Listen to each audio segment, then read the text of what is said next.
She shares her story in a new memoir. It's called Unstoppable. Great title.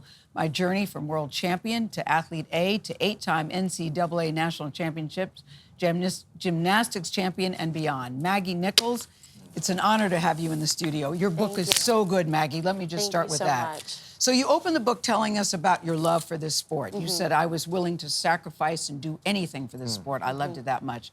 And something I never thought about until you pointed it out, Nate, you'll like this. She said, other athletes are throwing balls in the air. We are throwing our bodies in the air. Yes. That's what we're doing. Yep. Yes. What do you love about it? What did you love about it so much?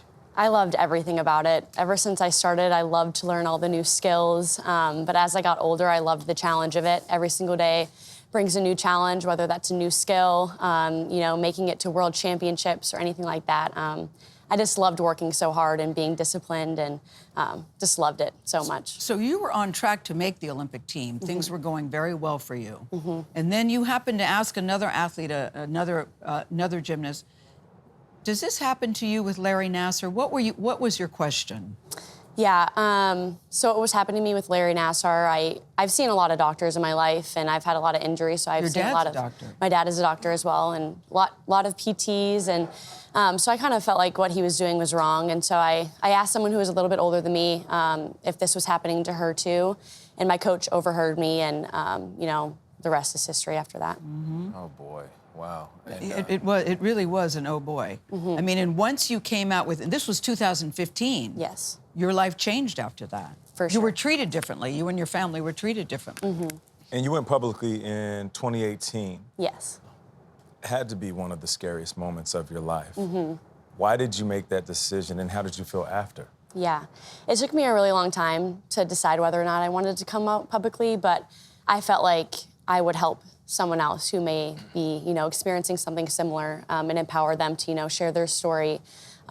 Because some of the girls that were coming out publicly before me inspired me to come forward, and I felt like I helped a lot of people by doing so. Yeah, they had reported it first back in 1997. We should be very clear about this and not to be too graphic, but he was giving genital exams that he said was helping you with ungloved hands with all of these young girls.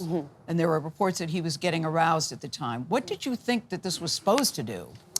Well, I was having back pain. I was at the World Selection Camp when it first happened, and I couldn't barely touch my toes. And so he told me that it was going to help me be able to do all my skills and be able to compete with no pain. And people liked Nassar, didn't they? Yeah, In everyone. the beginning, yeah. What was your For what they impression of him? thought he was. Yes, Yes. yes. I mean, everyone said he was the most friendly doctor and everything like that, and that's what we trusted. I mean, we were young athletes at the time, and so we trusted everything that, you know, they told us at USAG. Yeah, but it went so long where people didn't believe you. Steve Penny, who was the head of USA Gymnastics, your parents were saying, look, what are you all doing? And what would he say to your parents? Don't worry about Maggie, we'll take care of Maggie. So There's an investigation underway. If you say anything, it'll derail everything. Yes. Seems the FBI let you down as well. yes. How so? Just not approaching the situation correctly and not doing what they're supposed to do, not protecting us.